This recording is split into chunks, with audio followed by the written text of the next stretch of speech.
Alright, so this is the hallway leading into my kitchen.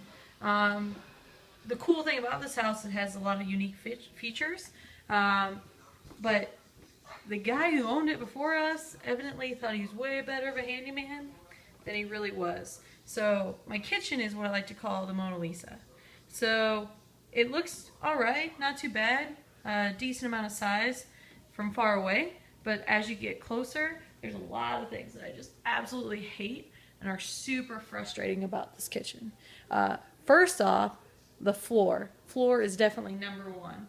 So, like from here, doesn't look bad, but it's awesome laminate tile.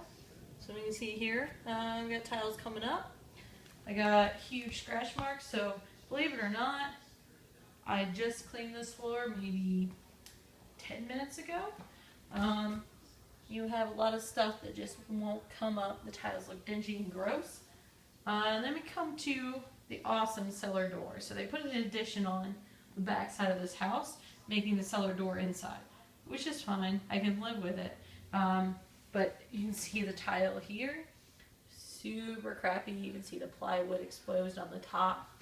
And we kind of lose all of this space. There's a decent amount of space there, so it just becomes the kennel holder. We only have to go down there a couple of times a year, so I would love to be able to use these walls, but I have no idea how to do it.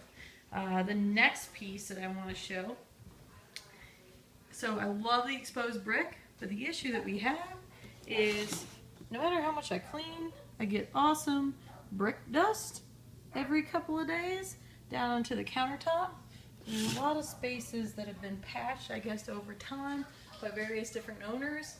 The house is 110 years old, so who knows when it was done or how well it was done or what's going on. We also have this panel cover here that I don't know exactly if it's hiding something or not, but we get this sweet dust gap on the exposed brick, which is cool because I really have no way of cleaning it.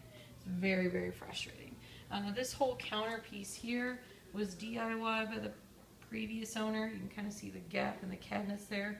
They're not level. The exposed shelving, just not a whole lot of storage. This was sealed, I'm assuming, at one point, but it is starting to crack and splinter down the wood, so it is really hard to clean and make it nice. Again, here's some more examples of the cabinets where they're uneven. Cabinet doors again. It's just frustrating. The more time I spend in the kitchen, the more that I just want to tear it apart. And the kitchen is probably one of my favorite places in the house. The other piece is, you can kind of see by the exposed wiring that they're going for the industrial look, which I actually really like. But they put these sheet metal panels up top, which I like the concept, but then they decided to paint it after they put it up. So we have these awesome paint marks on the ceiling.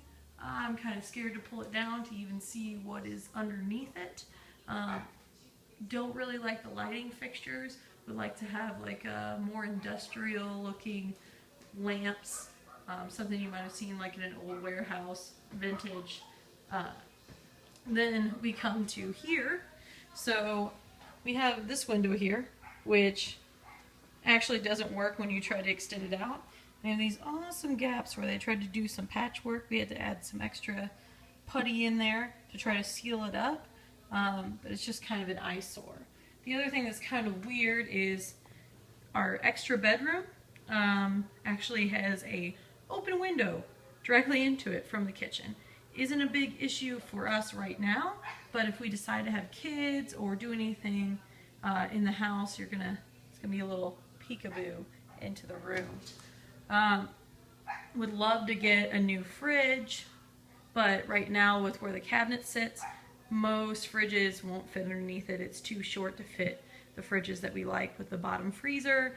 Those are about 68 to 70 inches high, and these cabinets hit about 67. So just really frustrating. If you look at the windows in the back and the sliding glass door, both of which open, but it's a struggle to use. They're both kind of uneven, so again, very DIY. The doors on the laundry room, see the gap up top, very DIY again. So really, I just don't know where to start. We've done renovation in other places in the house, but this is kind of overwhelming to me. I don't know what to do. Please, please come fix my kitchen. It is in desperate need of some help, and I'm open to any ideas or suggestions that you guys have. Thank you.